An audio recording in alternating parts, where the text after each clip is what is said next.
Warning, censorship. Warning, censorship. Warning, censorship. Warning, censorship. Oh, hey everybody, Ezra Levant here in Toronto. I am back from the peaceful protest in Ottawa. I was there with a large contingent from Rebel News. It was so biting cold, but it was actually very warm in feeling. I had a chance to meet people from all over the country who had come there, and local people from Ottawa too. There was a lot of people from Quebec there. A great number of flags, including American flags. I saw some historical flags, old flags from traditional flags in Canada and Quebec, a lot of Aboriginal and Indigenous flags.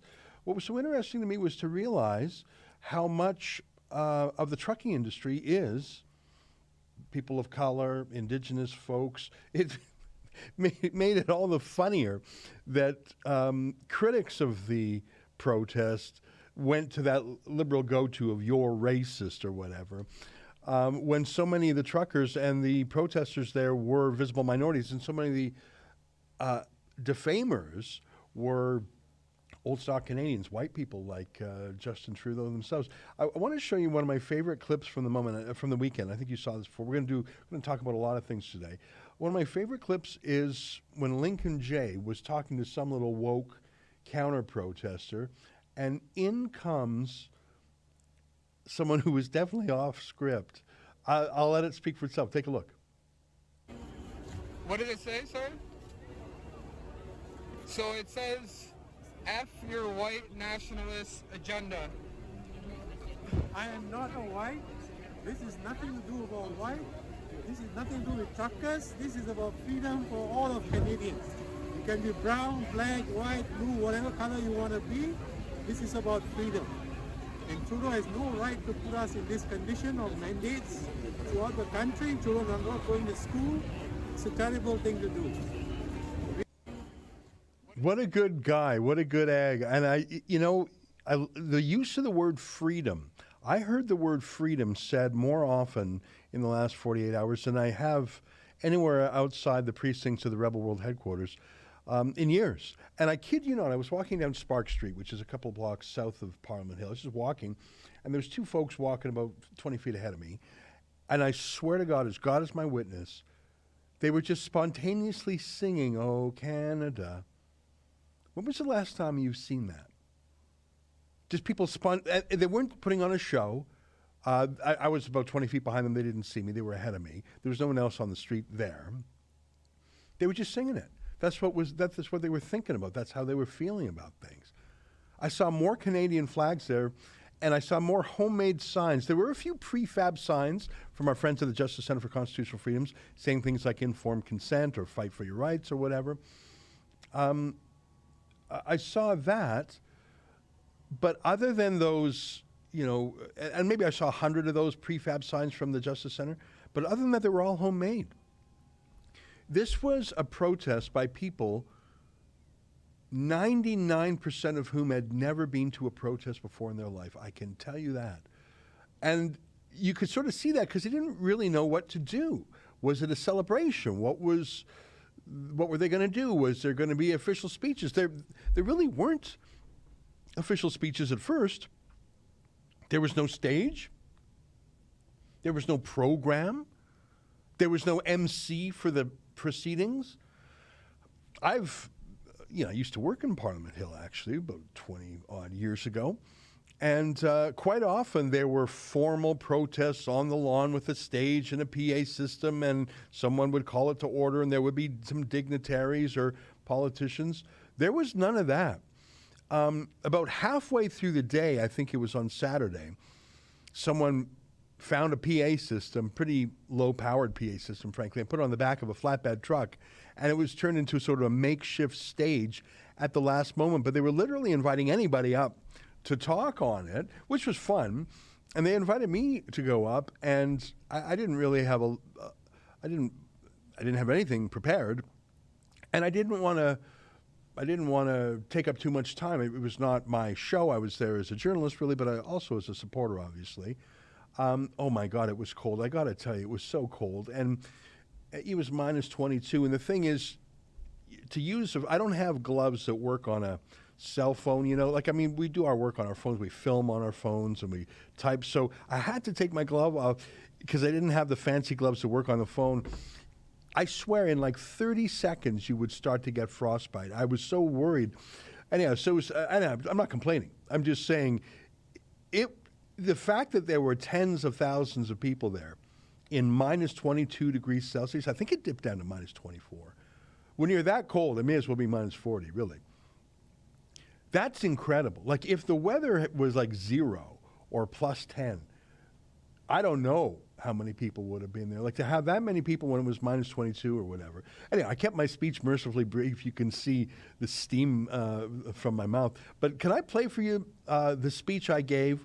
It's only 3.5 minutes long, but I think the speech was well received. You take a look and let me know what you think. Here's the speech I gave from the back of a flatbed truck, just on the invitation of the truckers. I'm not a trucker myself, obviously, sort of the opposite, but take a look.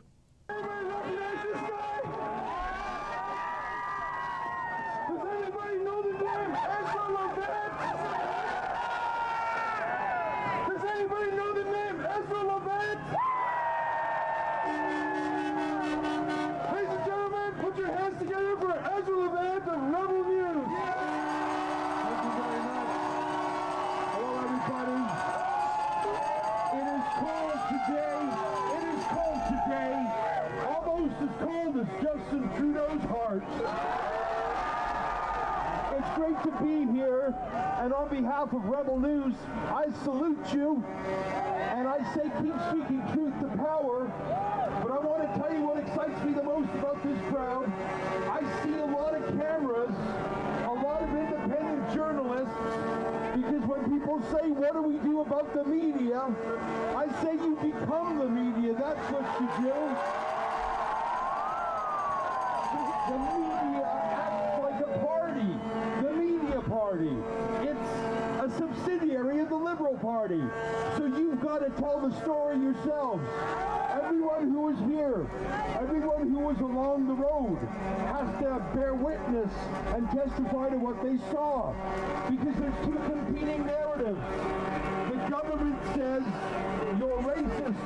The government says you're sexist. The government says you're violent. I've never seen a more diverse group of Canadians. But far from violence, people want to not be violated anymore. Justin Trudeau says you're extreme, but he's the one who has violated our civil rights. He says you're a fringe. Well, that's a pretty bloody big fringe. Let me close by saying this. Someone asked me this morning, what's the point? What's going to happen? Why did we all gather in Ottawa? Is he going to listen? Is he going to resign? Is the Governor General going to ask him to step down? No, he'll hold on to power as hard as he can. Let me tell you what I think the point is. The point is the convoy itself. To show that you're not alone. To show that you're not the crazy one, they are. To show that you're not the un-Canadian one, they are. You already achieved your goal just by being here. And the fact that millions of dollars came into the GoFundMe for the truckers, even if they would have canceled that, it was still a success because it was a measurement of how much people cared. You have succeeded just by being here. Good luck. Keep up the fight. Congratulations to the organizers, but really, it was millions of Canadians along the way in the convoy and watching today from home. Tell them what happened. Tell them what you saw, because they will not hear the truth from anyone else. Keep up the fight, everybody. Keep fighting for freedom. Well, that was pretty friendly reception. I'm surprised at how that seemed to resonate. I mean, I believe in those things, and I talk about them on the show, but I think people there I mean, I really was asked that question, what are we doing? Okay, we're all here, we're all freezing, we're all having fun, we're all singing O Canada, waving our flags. There's a feeling of community. When I came into the town on Friday night, it really was like going into a Stanley Cup victory parade. The streets were packed. People were driving around honking their horns, flying flags, cheering, sort of high-fiving strangers. Like it really had that feeling of a community moment, almost a historic moment. And, okay, it spilled over to the next day and the next day. And I tell you, the horns were honking the whole time. Like I was in a hotel on Queen Street, just 3 blocks south of Parliament. And the horns didn't stop honking till, the wee hours. But, okay, so what, right? And there was one fella, and I told that story there. One fella said, well, so what are we all here to do? I didn't get into that in my speech there, but like Justin Trudeau is not going to step down because 50,000, 100,000, a million people stand on Parliament Hill. He just wouldn't do that. He is not a Democrat. He is certainly not a populist. He believes in authoritarianism, and he believes that he is special and destined to be a ruler, not a politician even, or a leader, but a ruler. There's a difference between a leader and a ruler, isn't there? So Trudeau would never step down. In fact, I understand that he just, in fact, maybe in the middle of it right now, a press conference where he's denouncing the protesters with wicked lies. Do we have any of those clips? I understand that Mauricio has cut one or two already. Do you have those, Andrew? Yep. All right, let's take a look at some clips from Trudeau. Far from saying that the protesters may have a point, far from saying that he may reconsider his policies, he's smearing them and defaming them, calling them counter-revolutionaries, so to speak, as Fidel Castro might do. Take a look. I know you're wondering about what you saw in our capital city this weekend. As my friend Erwin Kotler said on Saturday, freedom of expression, assembly, and association are cornerstones of democracy, but Nazi symbolism, racist imagery, and desecration of war memorials are not. The desecration of the war memorial, I don't know if you have a picture of it. The Ottawa police tweeted in response to that. So there was a picture of a couple of cars parked not on the war memorial itself, but like on a larger plaza around it. Yeah, I think that's it there. Can you zoom in on that picture there? So, and make that picture as big as possible. So there's the war memorial. It's that arch on the top left there. And there's a little plaza there, and you can see there's a few cars parked not on the war memorial, but sort of on the steps to it. You see those 2 cars there? And that's not good. So can you see the Ottawa police response right underneath that? Hi there. When asked by police to move, they complied and are no longer there. Thank you. So scroll up again to show the picture. So you can see there's some cars on the right, and I think, I can't quite make it out, are there 2 cars that are actually on the steps of the war memorial? Looks like 2 cars. So you don't want to be parked on that little entryway there, because that's, don't do it. That's a war memorial. Now you can see it's not the actual edifice itself, which is about 50 feet over, but that's not good. Don't do that. And they immediately complied. So what you see here is the height of what did Trudeau just say? The desecration of our national war memorials. This is from the guy who gave $10.5 million to Omar Khadr, the al-Qaeda terrorist. All of a sudden, this is the guy who told the veterans they're asking for more than we can give. He's using his sexy voice, his first date voice. Oh, baby. I mean, it's when Trudeau puts on his first date voice, be careful, because here comes the lies. So he said that was desecration of the war memorial. 2 cars parked on stairs, like a flat plaza, 50 feet away from the war memorial, who immediately moved them when the police asked them to. Trudeau says that's the desecration of our National War Memorial. You wicked liar. He said Nazi symbolism. There was one Nazi flag, but not on Parliament Hill. There were photos circulating. It was somewhere else in the city. Candace Malcolm, or True North, I forget which, tweeted an image of that swastika flag that she identified. She thinks it was the Chateau Laurier Hotel. I used to live in Ottawa, and even for those I know who you're don't, wondering about what you saw. You may know the Chateau Laurier Hotel. It's one of the oldest hotels in Ottawa. It's an old CP Rail hotel, so it's magnificent. It's very close to Parliament. It's just across the canal from Parliament Hill. It's so prestigious. It looks a little bit like Parliament, and it is the most expensive hotel in Ottawa.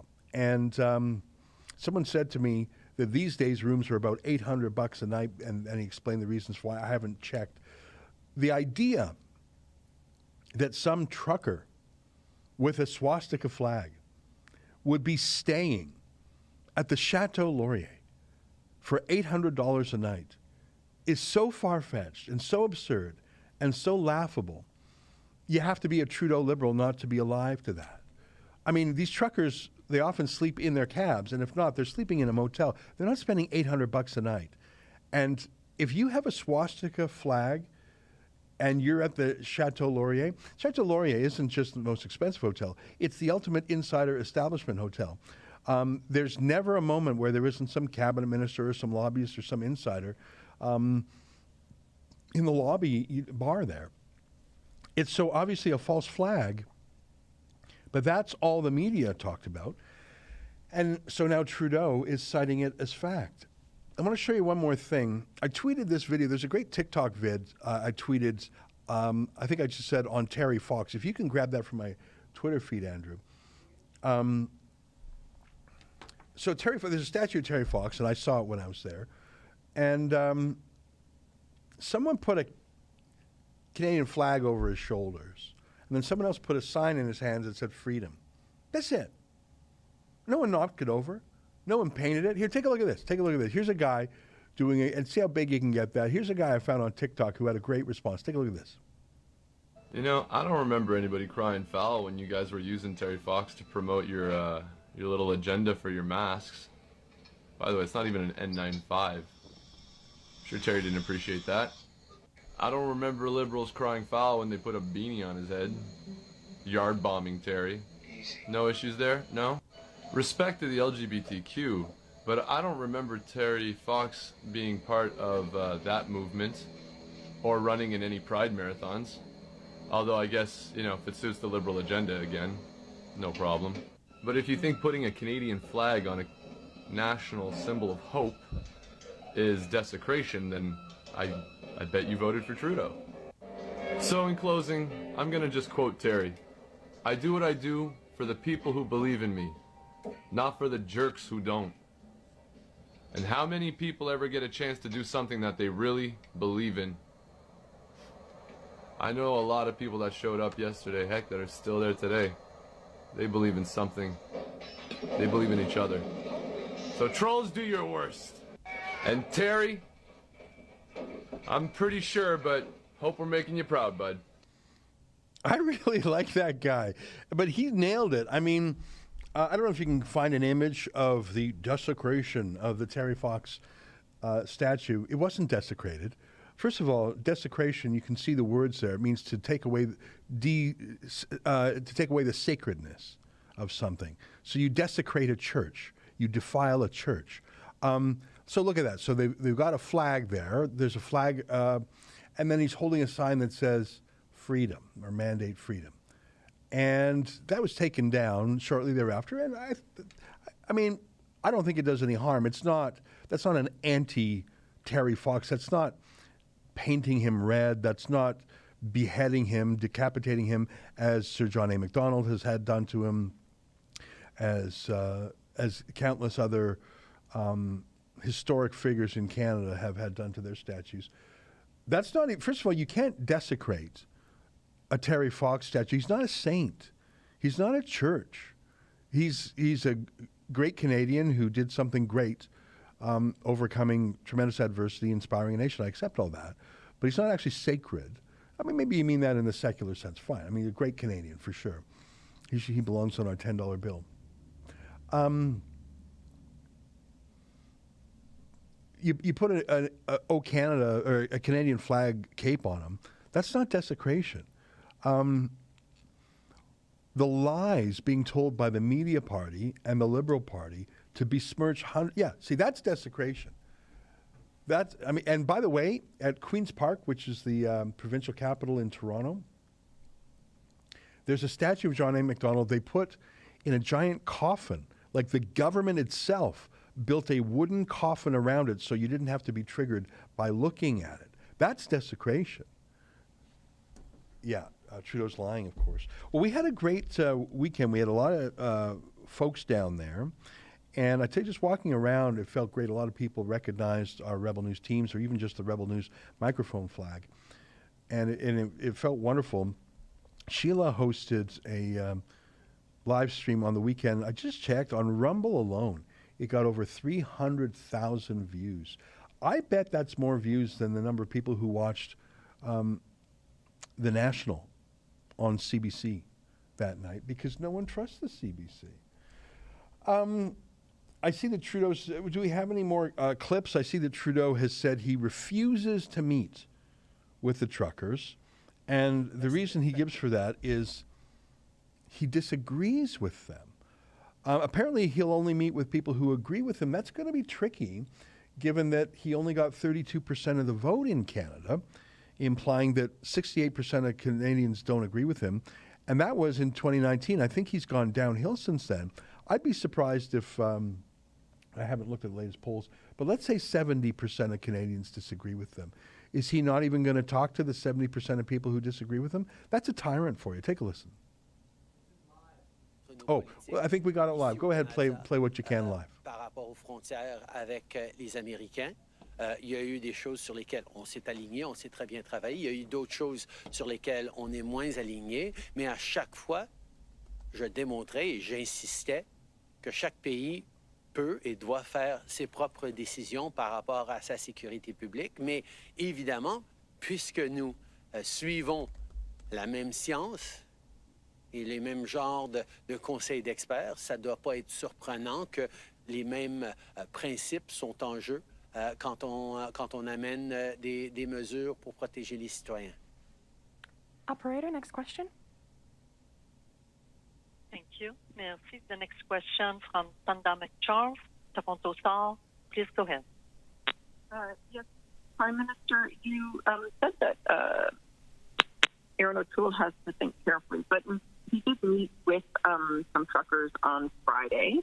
Do you think that was an inappropriate gesture of support to truckers, or specifically about anyone else in terms of his caucus, and can you speak to McInerney's participation? As part of our job as politicians, every single day, we make decisions about who to meet with, who to respond to, how to respond to them, who to engage with, how not just our engagements, but our example impacts on public discourse. If we choose to put up with and tacitly support conspiracy theorists and folks peddling disinformation, that's a reflection on what we choose to do as politicians and who we are as leaders.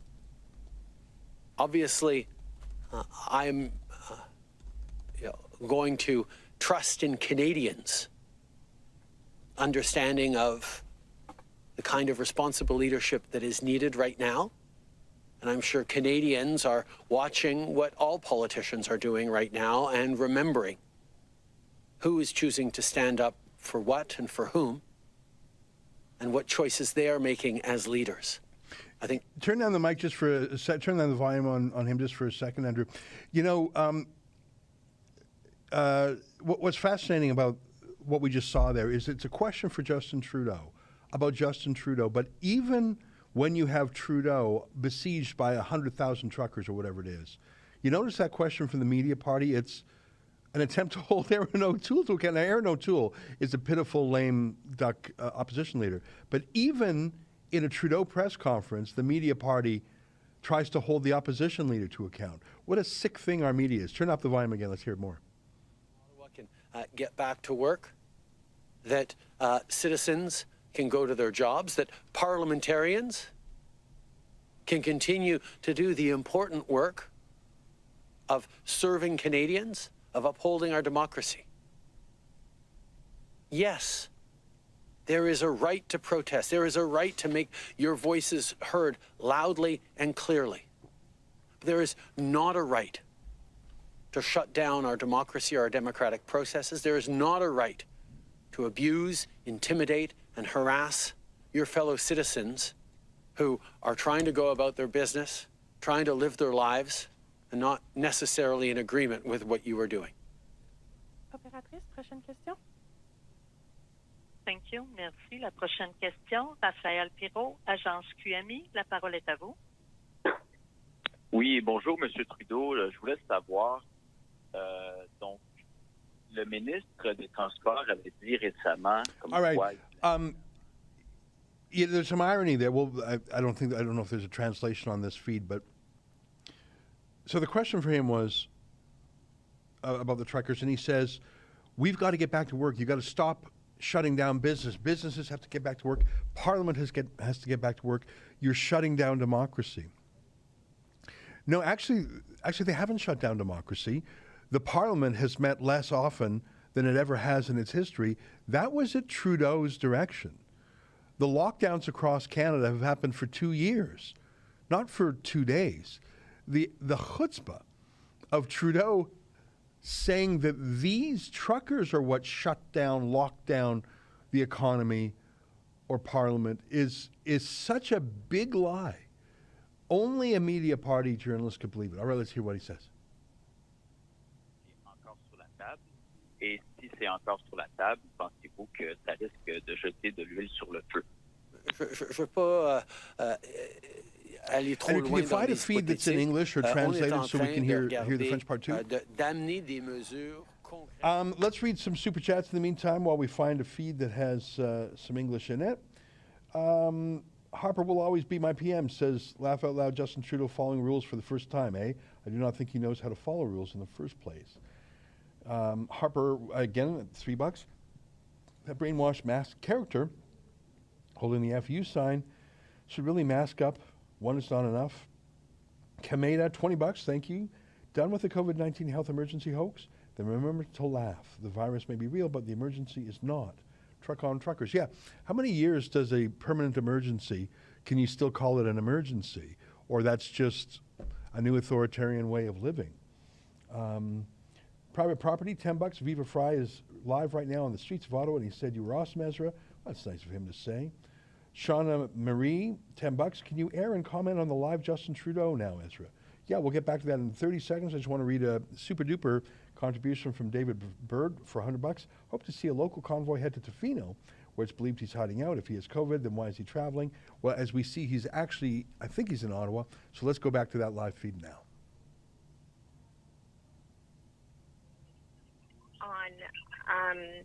Sorry, I'm trying to mute my phone. I'm just trying to follow up on some of your responses about the protesters. I understand the concerns around many of the actions for many of the protesters, but I'm wondering if you, as the Prime Minister, need to engage with the fears and the concerns that others in the crowd raised about the vaccine. There seems to be a real concern for many of them about the safety of that vaccine, and I'm wondering if you are avoiding addressing that by only focusing on the much more hateful and nefarious elements of the protest this weekend. Marika, anyone who thinks that I haven't been talking about how safe vaccines are has been listening to everything I've been saying over the past 2 years.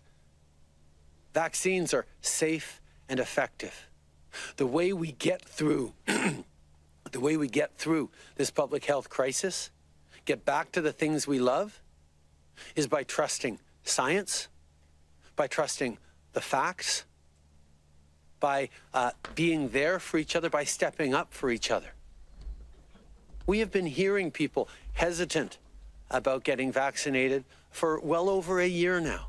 And we have been reaching out to them, community by community, individual by individual, at the highest level, but also in interpersonal contacts, to reassure people that vaccines are safe and effective, and that they are the way to get through this pandemic. So, yes, the concerns expressed by a few people gathered in Ottawa right now are not new, not surprising, are heard, but are a continuation of what we've unfortunately seen in disinformation and misinformation online, conspiracy theorists about microchips, about God knows what else that go with the tinfoil hats. We have been clear every step of the way that the work our frontline health workers, the work our scientists and researchers are doing, the people at Health Canada. You know, I was there, Andrew, and I saw hundreds of signs. I saw thousands of people's. I didn't see a single person talk about microchips. Is my screen coming through there on the shot?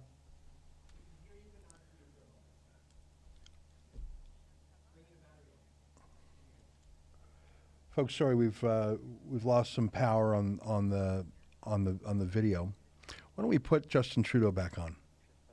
Historique sur la colline du Parlement, et envisagez-vous d'une quelconque façon ajuster votre politique? Je pense que ce qu'on a vu, c'est que oui, il y a des gens qui hésitent encore à se faire vacciner, mais en même temps, dans la réaction des Canadiens d'un bout à l'autre, pas seulement aux expressions de haine et d'intolérance qu'on a vues parmi ces manifestants, mais aussi dans le message de liberté et de choix. Les Canadiens sont en train de dire, moi, ma liberté, c'est la liberté de retourner à des choses que je voulais faire avant, et la façon d'assumer cette liberté, c'est de se faire vacciner. Moi, mon choix, c'est d'être là les uns pour les autres, parce que c'est comme ça qu'on a créé ce pays. C'est en étant là les uns pour les autres qu'on définit ce que c'est d'être Canadien. Alors, en même temps qu'une petite minorité marginalisée est en train de rouspéter, de manifester, la vaste majorité des Canadiens sont en train de dire, ben voyons donc, c'est en continuant d'être là les uns pour les autres qu'on va passer à travers. On est tous d'accord. On veut en finir avec cette pandémie. Mais la grande majorité des Canadiens savent très bien que la façon qu'on va en finir, c'est pas en manifestant contre la pandémie, c'est en se faisant vacciner. Following up. Les abords du Parlement, M. Trudeau, les abords du Parlement sont-ils sécuritaires et les policiers devraient-ils évacuer le secteur? J'ai énormément confiance dans nos services de sécurité publique qui font un travail remarquable dans des situations extrêmement difficiles. Je veux remercier la police d'Ottawa, la GRC, le service de protection parlementaire et tous ceux qui ont travaillé avec acharnement cette fin de semaine pour s'assurer de minimiser les dégâts et l'harcèlement et l'intimidation des citoyens qu'on a vus à Ottawa. C'est pas fini, mais ils vont continuer de faire leur job et je sais que les Canadiens à travers le pays peuvent avoir confiance dans ceux qui choisissent de servir le bien du public. Operator, would it be possible to put Marika Walsh on the line? She didn't get her follow-up. Perfect. Thank you. And we don't have Marika Walsh in the queue anymore. I'm sorry. Thank you. Merci tout le monde.